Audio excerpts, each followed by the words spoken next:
আসসালামু আলাইকুম। আউযু বিল্লাহি মিনাশ শাইতানির রাজিম। বিসমিল্লাহির রহমানির রহিম।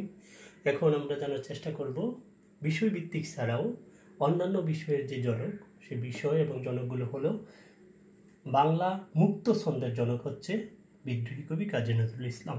বাংলা গদ্য ছন্দের জনক হচ্ছে রবীন্দ্রনাথ ঠাকুর। বাংলা উপন্যাসের জনক বঙ্কিমচন্দ্র চট্টোপাধ্যায়।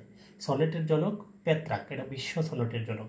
আর বাংলা নাটক এবং সনেটের জনক মাইকেল মধুসূদন দত্ত। বাংলা আধুনিক কবিতার জনক সৈয়দ আলী আহসান। বাংলা টপ্পা গানের জনক হচ্ছে নিতু বাবু। বাংলাদেশ চলচ্চিত্র শিল্পের যে জনক সেটা হচ্ছে আব্দুল জব্বার খান।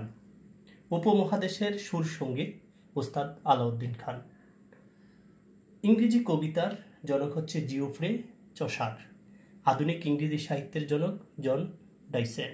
ধন্যবাদ সবাইকে।